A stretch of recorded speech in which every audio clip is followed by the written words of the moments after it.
What's good? It's Extreme Caution here. I'm gonna be going over the official Saturday night's main event, official I don't know why I'm just gonna say pay-per-view. It's a TV special, but the official card for Saturday night main event don't really need that long of an intro. I'm gonna just go ahead and jump straight into it. The first match I'm gonna start off with is Damian Priest versus Drew McIntyre in a steel cage match. This match is very interesting. I've been really loving the feud between them. Love the story that they've been telling with Drew McIntyre. Constantly feel like Damian Priest has been taking advantage of the opportunities of Drew McIntyre's failures and how Damian Priest has constantly capitalized off that.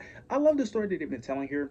Drew McIntyre did win the first match at WrestleMania. They won the street fight. Now, in their promos, Damian Priest has alluded to that this should be the final and last match, but I don't think it's going to be the final and last match. I think they're going to have one more because wrestlers have done that many times where they constantly say, this is it, I'm going to put an end to this, and they don't put an end to it. So I think they're going to have another match. So I think Damian Priest is actually going to win this match.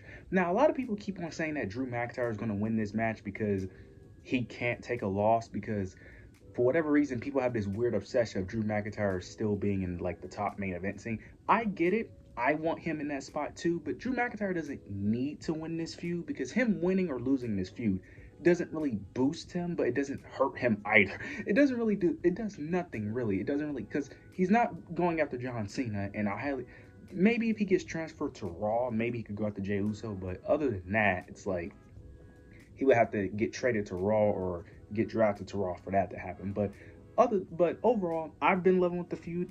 I've been loving the story that they've been telling here. I think Damian Priest will take the victory here by probably now.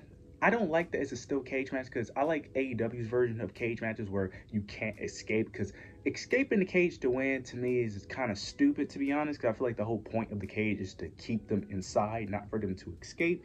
Plus, these guys hate each other. It would make no sense for them to want to escape. I feel like they should want to.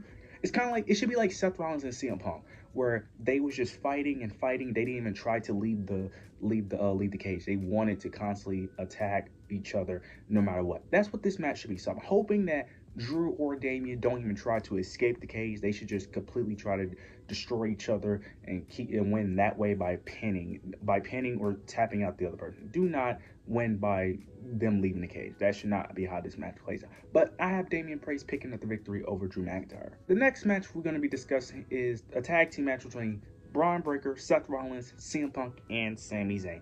This has been somewhat a decent build. You have Seth Rollins, his new faction, trying to, he's trying to be the top guy in the WWE, trying to go after the World Heavyweight Championship, but you got Sami Zayn and CM Punk interjecting into the situation and preventing him from doing so. I like the story they've been telling here. This is very interesting. This could go multiple ways. Now, in my opinion, I think the only option here is for Seth Rollins and Braun Breaker to win because they are a newly formed faction, and this will be their first official match as a faction, as like working together. So I kind of feel like they have to win here. Now, they could do what they've been doing, which is basically doing disqualifications. They could just do that because every single singles match that they have had with these two, with Braun and Seth, it's been a disqualification to protect them. Now, to be fair, it was also Jey Uso who's the world champion, so that also plays a factor too, where nobody here is a world champion. But this could be very interesting. I do think it's going to be some type of interference. I think Paul Heyman will probably have a factor to play into this match. He'll probably interfere in the match, costing CM Punk the match. Or they also telling the story of Sami Zayn and CM Punk. Can they coexist? Can they work together? Can they get along? Because Sami Zayn does not like CM Punk. But Sami Zayn did say that he's going to put, their differences to a side to, defeat a common enemy. So we'll see if that see how that works. But I'm assuming in the match, they're going to have some miscommunication, probably tag each other in, tag themselves in. It's probably, moments like that is probably going to happen throughout the match. Now, one thing that has been speculating is that Sami Zayn would turn heel. I do not like this idea at all. I just don't. I don't hate the idea. I don't like it now, if that makes sense. I just don't like it now. I just don't think it makes sense now to do it, especially if he's going to be the third member for Seth Rollins. I just don't like it. I feel like whoever is the third member, if they even do a third member, it should be someone that needs that boost. I like Braun Breaker being in the position. Even though he doesn't need it, it's fine. Because I can clearly see the vision of Braun Breaker eventually betraying Seth Rollins, and that can elevate him anymore. That's fine. But if you're going to put a third member, it should be someone that can really use it, like really someone that isn't close to a main eventer that could get elevated to that by that push. That's just me personally. Sami Zayn doesn't need this, and I just don't think him turning heel should be based off Seth Rollins joining Seth Rollins. That's just me personally. I just don't want it, but I wouldn't think it's not the worst idea in the world. We could see that as well. He could turn heel, could go after Jey Uso, could play that storyline, but that doesn't really work because Seth Rollins wants to go after Jey Uso because Seth Rollins said that he would just send him over to SmackDown to face John Cena. So there's a lot of ways they can go with this, but in my opinion, I think they're going to go with Seth Rollins and Braun Breaker winning due to some shenanigans of Paul Heyman winning, or they could reveal the third member. Actually, that's going to be a prediction. Seth and Braun Breaker wins this match by the third member being revealed, and the third member is going to come out and help them win. That's my prediction. So I have Seth Rollins and Braun Breaker picking up the victory. Now we get John Cena and Art versus R-Truth. This match, I'm not going to say I'm excited for it, but I'm also not disappointed or nothing. I'm interested to see how this plays out, but I'm not going to say I'm the most excited for it. Now, I know a lot of people don't like that this match is happening. Me, personally, I don't mind it, mainly because it's Saturday night's main event. That's why I don't mind. If this was on a PLE, I would be more critical of this, but I don't think too much of it because it's Saturday night's main event. Now, this is going to go two ways. Either one, John Cena completely destroys R-Truth in a quick match, or they're going to have this match be a bit long, have John Cena toy around with R-Truth, then R-Truth gets the upper hand, but then John Cena eventually, ends it and ends it and then picks up the victory. So this go either one or two ways. But the story that they're mainly telling here is that R-Truth is trying to get John Cena back to his old ways, and John Cena is basically like, look, dude, no, he's not trying to go back to what he used to be. So this is very interesting. I'm not expecting too much out of this because John Cena is not turning babyface yet.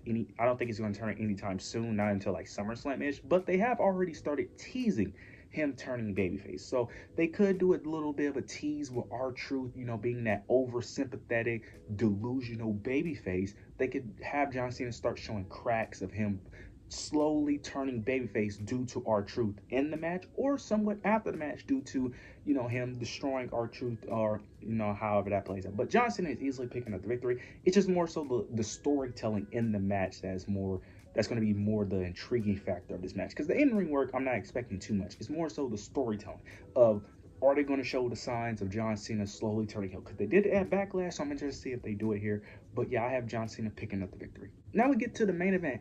Jey Uso versus Logan Paul for the World Heavyweight Championship. This is not going to be that long. Jey Uso is winning. I don't really need to go that in depth on this match. I really don't. I'm not really going to. The feud is really very simple. It's Logan Paul wants the world title, and that's really it. It's not that in depth of a feud. I don't really have much to say here. Jey Uso is going to win, and it's very obvious, mainly because they teased Gunther and Jey Uso immediately after. Now, they did do a decent job of having Gunther and Logan Paul have a segment, but we all know that Jey Uso is winning. Now, the question is really, how long is Jey Uso going to hold this title? Because for whatever reason, Gunther gets a title match after Money in the Bank, if I'm not mistaken. Because he said June 9th. If I'm not mistaken, Money in the Bank is June 7th, if I'm not mistaken. I think it's a day or two after Money in the Bank. So the fact that they did it on that day out of all the days is very interesting, because they don't have to do it June 9th. They could do it before then. So I'm very curious to see why did they chose after Money in the Bank. Maybe I'm tripping, or maybe I got my dates wrong. I don't know. But that's very interesting. So I'm assuming something has to happen on that date, because typically WWE never announces the official date. You get what I'm saying? They never do that when they announce a world title. Typically, they'll just say next week or something. You know what I'm saying? But the fact that they announce the official date, or they'll just say the PLE, is very interesting. That's more so what I'm interested in. But Jey Uso is clearly going to retain. The match should be solid. I'm not going to get my hopes up, but overall, the card itself, I'm not going to say I'm super excited about, but it's a decent overall card. Very shocked that there's only 4 matches, so I'm very curious to see how they fill up this show and how they waste the time, because typically Saturday night's main event is a 3-hour show, so I'm very curious to see how this is going to be a 3-hour show of four matches. But overall, I'm not mad at the card, but you guys let me know your thoughts and opinions down below. Make sure to like, comment, subscribe. But yeah, that's it.